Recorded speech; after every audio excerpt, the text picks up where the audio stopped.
Aqui no capítulo 20 de 2 Reis, está escrito assim no versículo 1: Naqueles dias adoeceu Ezequias de morte, e o profeta Isaías, filho de Amós, veio a ele e lhe disse: Assim diz o Senhor, ordena a tua casa, porque morrerás e não viverás.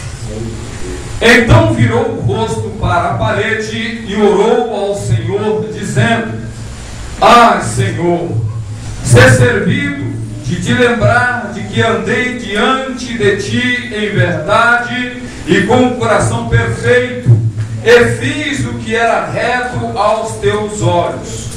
E chorou Ezequias muitíssimo. Sucedeu, pois, que, não havendo Isaías ainda saído do meio do pátio, veio a ele a palavra do Senhor, dizendo: Volta e disse a Ezequias, chefe do meu povo: Assim diz o Senhor, Deus de Davi teu pai, ouvi a tua oração, diz o Senhor, e vi as tuas lágrimas, eis que eu te sararei. Ao terceiro dia subirás à casa do Senhor, e acrescentarei aos teus dias 15 anos, e nas mãos do rei da Síria te livrarei, a ti e a esta cidade, e ampararei esta cidade por amor de mim e por amor de Davi, meu servo. Amém? Amém. Glória a Deus, aleluia. Aí o versículo 7 ainda diz assim: Disse mais Isaías: Tomai uma pasta de figos, e a tomaram, e a puseram sobre a chaga, e ele sarou. Amém? Pode fechar suas Bíblias, pode se assentar, dando uma linda salva de palmas ao Senhor.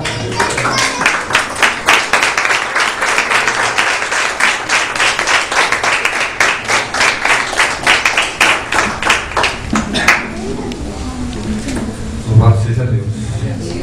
Aleluia a Deus. Hoje é o 12º dia, é o fechamento da campanha dos 12 dias por 12 meses. Nosso cartaz da campanha diz que neste ano nós vamos semear, nós vamos regar, multiplicar e colher os frutos. Glória a Deus, aleluia. E eu quero dizer que em todo o tempo da nossa vida, na verdade, nós semeamos, colhemos e prosperamos de alguma forma. Glória a Deus.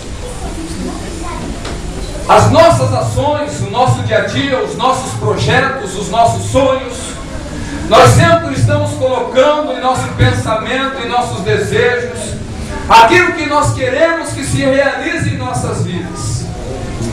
Estou falando isso sem falar que nós apresentamos isso ao Senhor. Porque todos os projetos e sonhos são projetos e sonhos não só daqueles que estão na igreja, daqueles que estão na presença de Deus, também das pessoas que estão lá fora, que não conhecem a Deus.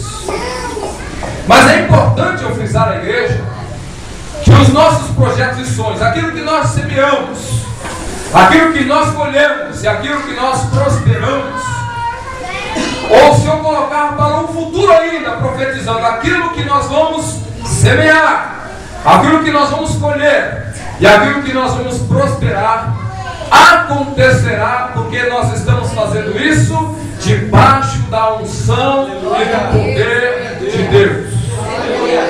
Aleluia.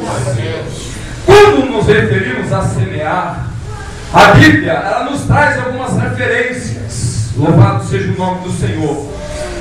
Em Gálatas, por exemplo, Paulo, como já foi lido e ministrado aqui, nos fala que o homem ele pode semear coisas boas e coisas ruins. A Bíblia diz, Paulo falando em Gálatas, que aquele que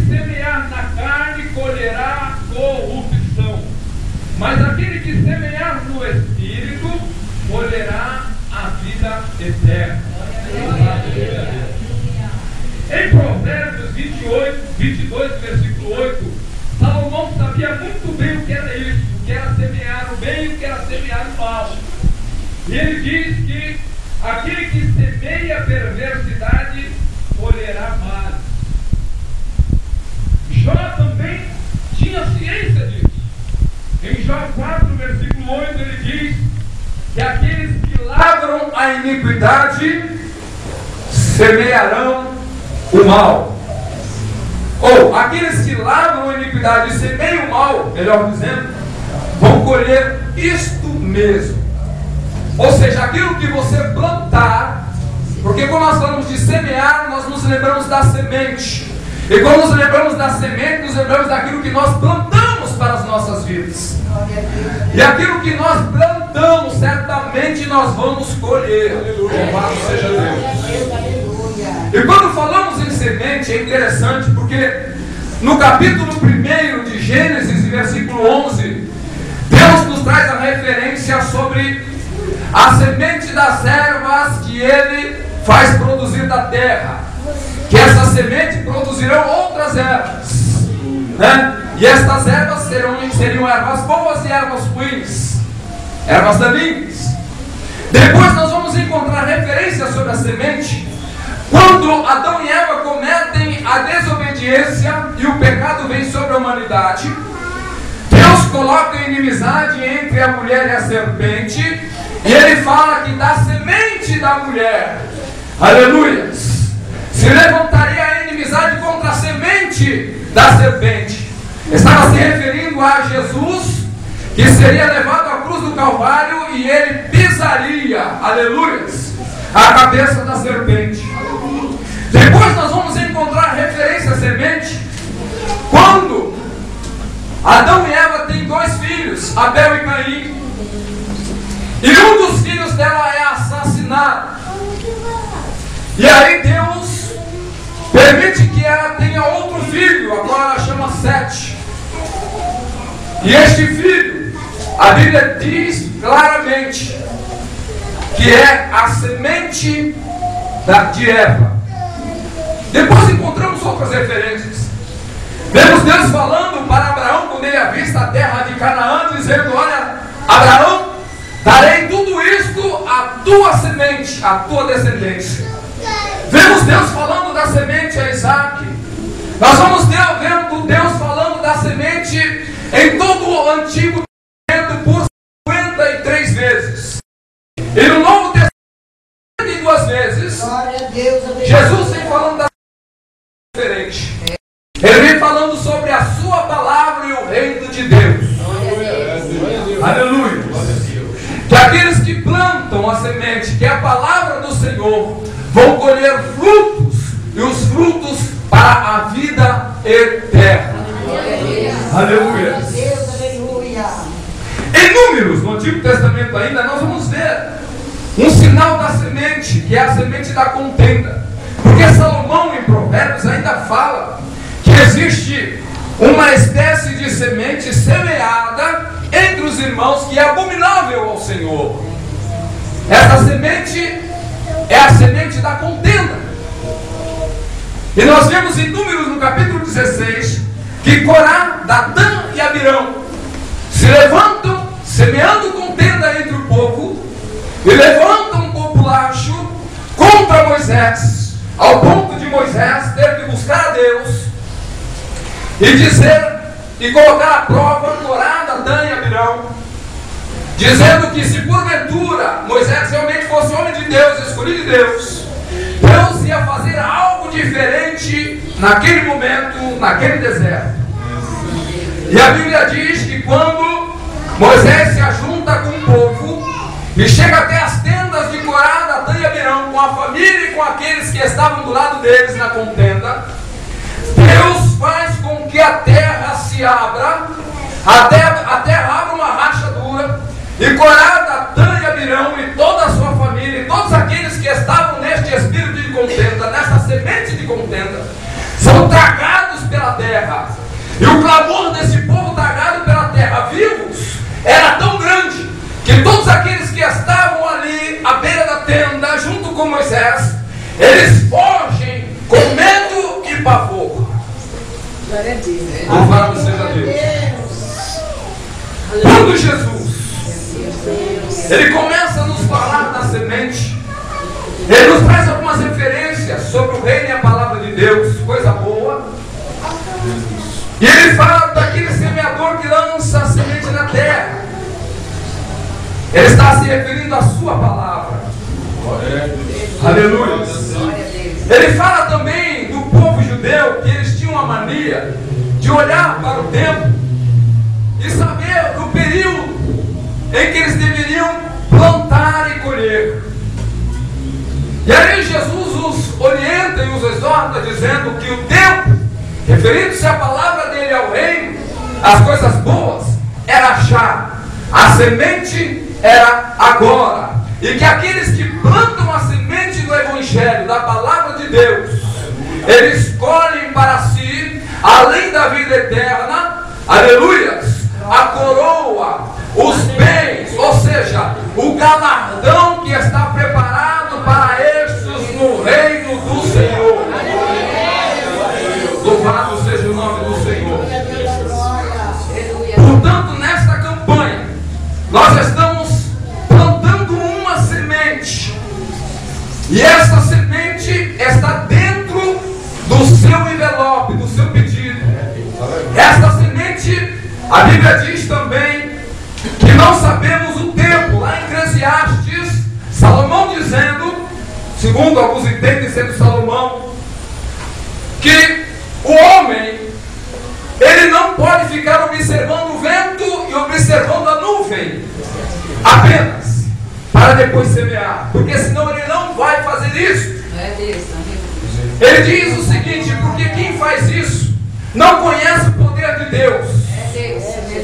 Quem faz isso não conhece o caminho dos ventos, não conhece como é formado os ossos no ventre daquela que está grávida. Aleluia. Aí ele diz assim, no capítulo 11, se eu não me engano, ele diz que aquele que não fica olhando para o vento, observando a nuvem, esperando o momento certo para plantar, para lançar a sua semente, louvado seja Deus.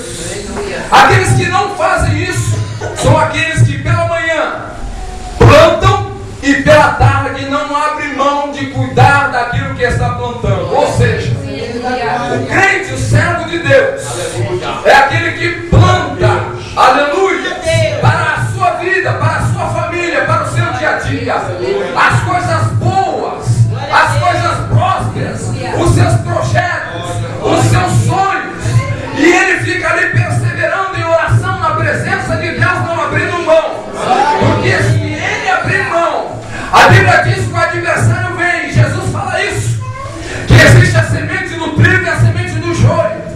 Quando os homens plantaram o trigo, eles foram dormir, e o diabo, o adversário, entrou na plantação e plantou o joio. E na hora de colher, não poderia ser colhido o joio, porque certamente destruiria o trigo.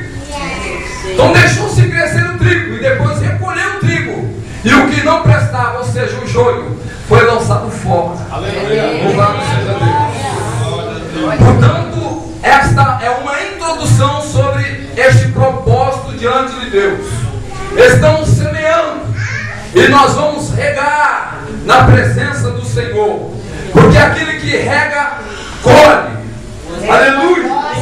E colher é a última fase da semeadura, a última fase da plantação. Louvado seja Deus. Porém, existe aí uma cultura da tal colheita tardia. E nós temos dentro desta colheita tardia, essa cultura de colheita tardia, três grandes motivos que fazem com que isso aconteça. Ou seja, eu só fico olhando, esperando, né? Acho que não é o momento, né? Eu acho que não é agora de plantar, né? Eu acho que não é agora que eu vou receber a minha bênção, é no tempo de Deus. Está na campanha, está pensando, mas eu não mereço tudo isso, eu não mereço uma casa nova, eu não mereço um carro novo, eu não mereço, agora acho que não é tempo ainda do meu esposo ser salvo, do meu filho ser salvo, é no tempo do Senhor. Sabe essa coisa, essa cultura curva da colheita tardia. Aleluia. Deus está dizendo que é para já, para agora, nesta campanha, este ano, neste momento. E dos 3 grandes motivos, eu anotei aqui, eu fiz questão de anotar isso. Dos 3 grandes motivos, nós temos o primeiro, que é o psicológico. O psicológico é aquela mente que não tem uma mente fértil, sabe? Uma mente de fé, uma mente que acredita que Deus pode fazer grandes coisas. Aleluia, Deus. Sabe, o psicológico da pessoa não funciona bem. Às vezes está passando uma luta, uma necessidade, uma dificuldade, mas não consegue no psicológico depositar a sua mente, a sua fé nas coisas que realmente podem acontecer na presença de Deus. A pessoa no psicológico olha para os seus objetivos. Eu estou dando o exemplo da casa. Vamos pensar na casa, na sua casa nova, no seu terreno, ou no seu carro esse ano. Aí fica pensando na dificuldade financeira, fica pensando nos empecilhos, fica pensando em tanta coisa que acaba deixando desacreditado, ou seja, acaba ficando sem fé. Outra grande coisa, outro grande motivo é a da estratégia. É o estratégico. Estratégia, irmãos, é planejamento. Deus realiza milagres, mas precisamos nos planejar. Precisamos começar a pensar como é que nós vamos fazer acontecer este milagre em nossas vidas. Porque a Bíblia diz que até onde nós podemos fazer, nós vamos fazer. Quando está escrito isso? Não está exatamente assim, mas quando diz que Deus é o Deus do impossível, significa que aonde você não pode agir, aonde você não pode atuar, Deus vai entrar com providência, não é isso? Então, irmãos, estratégia, planejamento. Se eu quero uma casa, um terreno, se eu quero o meu esposo salvo, eu vou me planejar. Como é que eu vou fazer, Deus? Me dá sabedoria aí, ó. Me dá aí essa inteligência, esse lado psicológico da fé, para que eu possa atuar de forma positiva em casa. Eu já tenho feito muito, mas eu quero fazer mais. Me dá estratégia, Senhor. Me coloca, nem que eu tenho que riscar no papel um planejamento, um plano. Quero comprar minha casa nova. Vamos lá, senta com a esposa, com os filhos e planeja. Um carro, planeja. Quero abrir um negócio. Ok, não vai acontecer no estalar de dedo, irmãos. Não adianta eu pregar aqui que o milagre vai vir do céu prontinho, planejamento, a planta pronta. Você amanhã vai acordar de manhã lá, aleluia, e vai sair no mercado aí com a porta aberta, glória a Deus, e vendendo e fazendo acontecer. Não é assim. Deus quer te abençoar, mas você precisa planejar. Louvado seja Deus. E a terceira e última coisa é a espiritual. Agora eu vou começar a entrar na mensagem. Eu não estou pregando ainda. A espiritual, louvado seja o nome do Senhor, nos faz prosperar, colher os frutos. Aleluia, glória a Deus. Uzias, Aleluia, Deus. ele buscou a Deus em oração e prosperou. O rei Uzias, rei de Jerusalém. Em Provérbios 28 e 25, Salomão, ainda com a sua sabedoria, diz que o que confia no Senhor prosperará. Aleluias. O lado é espiritual. O envolver é espiritual. Existe de nós uma confiança no Senhor. A Bíblia diz em Jeremias 17:7, se eu não me engano, que bem-aventurado, ou seja, feliz, o varão ou a pessoa que confia no Senhor e cuja esperança é o Senhor. E ele continua dizendo ainda o seguinte, que esses que confiam no Senhor, sabe como é que eles são? São como árvores plantadas juntos ao ribeiro. Podem passar a seca que for, a ventania que for, aleluia, as suas folhas não caem, porque eles bebem da fonte. Glória a Deus. Aleluia. Obrigado, Deus. Glória, glória, glória. Quero que vocês repitam comigo. Em todo tempo, vivendo semeando, colhendo e prosperando. Louvado seja Deus. Agora eu quero que você pergunte para o seu irmão o seguinte, ó. Para que aconteça essas três fases nas nossas vidas, nós precisamos fazer algo. E aí eu vou começar a entrar na mensagem. Nós precisamos agradar a Deus. Nós precisamos o quê? Agradar a Deus. Precisamos o quê? Agradar a Deus. Agora cutuca o seu irmão e pergunta, como? Como? Santo Deus. Agora eu entro na mensagem dizendo que Ezequias, o rei de Judá, é um grande exemplo para as nossas vidas hoje. Ezequias era o filho de Acaz. E o primeiro exemplo para a resposta do seu como vamos agradar a Deus é o exemplo da diferença. Como é isso, pastor Marcos? Acontece da seguinte forma: Ezequias sabia quem era o seu pai. Ezequias sabia que o seu pai não foi um rei correto na presença do Senhor. A Bíblia diz que Acaz era um rei perverso que sacrificava a outros deuses. Acaz, ele fechou as portas do templo do Senhor e ninguém mais adorava o Senhor. Acaz teve a ousadia de pegar os seus filhos e sacrificar para os outros deuses. Acaz, eu fico imaginando a vida de Ezequias, desde a sua infância observando tudo isso. Eu fiquei imaginando em casa que Ezequias era um filho que estava talvez em algum momento da sua vida desesperado, porque ele poderia ter sido um sacrifício também. Louvado seja o nome do Senhor. E ele tinha um irmão, mas por causa um irmão vivo ainda, mas por causa da desobediência do pai, por causa da desobediência de Acaz, a Bíblia nos fala que o seu irmão, chamado Maazéias, foi morto numa batalha contra os inimigos de Jerusalém. Imagina a situação desse rei chamado Acaz. Já não buscava o Senhor, já não adorava o Senhor, sacrificava a outros deuses, e como se não bastasse, a Síria se levantou contra o reinado de Judá naquele período. Um período em que em Israel, que eram as outras tribos separadas, eu preguei aqui outro dia, que 10 tribos foram para o norte, as outras 2 para o sul. Das 10 tribos estava reinando um homem chamado Pecaias. Pecaias não, Peca. Filho de Peca, filho de um soldado valente, chamado Pecaias. Este rei Peca, ele trabalhou do rei Pecaias e tomou seu lugar. Aí ele se levanta contra Jerusalém, contra Acaz, junto com a Assíria, e vai para aprisionar o povo. E a Bíblia nos fala lá em Crônicas, não aqui em Reis, lá em Crônicas continua a história, aleluia, de Acaz e Ezequias. A Bíblia nos fala que eles invadiram Jerusalém, e só este homem matou 120.000 homens belicosos. Vocês sabem o que é belicosos? Está cheio de homens e mulheres belicosos aqui hoje.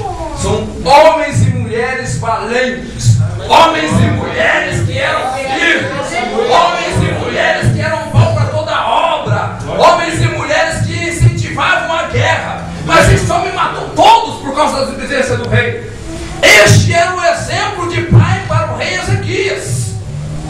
E como se não bastasse, mais outra multidão, homens, mulheres e crianças, e quem sabe Ezequias no meio, porque os filhos de Acaz também foram aprisionados, foram levados presos, aprisionados, e Deus foi obrigado a levantar um profeta, que não me recordo o nome dele agora, para dizer aos homens que estavam aprisionando, que se eles fizessem isso, Deus ia se levantar contra eles.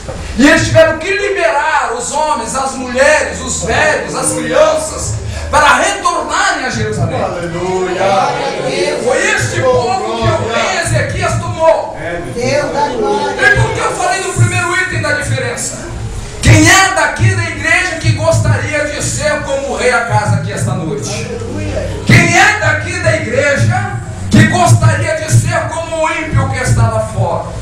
Quem é daqui da igreja que gostaria de ser igual a um mau líder?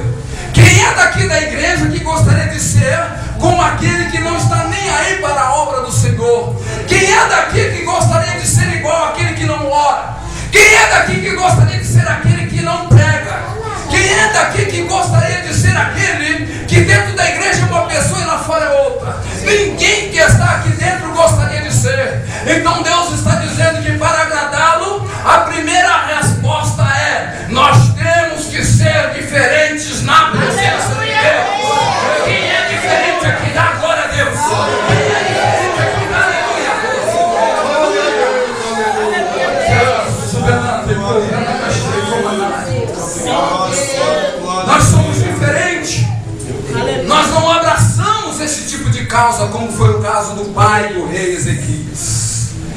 A Bíblia diz que quando os homens foram tomar Jerusalém, a casa ainda fez uma outra coisa. Ele se submeteu ao rei da Síria, pagou lá um valor para que não fosse mais atacado, e aí ele ficou submisso ao rei da Síria. A tal ponto que o rei da Síria, quando convocava os reis, as pessoas que estavam submissas a eles tinham que ir lá para uma assembleia. E numa dessas idas, Acaz vai e vê lá um templo, um altar enorme de adoração a outros deuses. E ele inveja aquele altar, manda fazer a planta daquele altar, e manda construir em Jerusalém. E em cada canto da cidade tinha um altar, mas a casa do Senhor estava abandonada. Aleluia. Quando nós começamos a ler Ezequias, nós aprendemos que Ezequias entendeu que para prosperar, para semear, para colher, para prosperar, ele precisava ser diferente.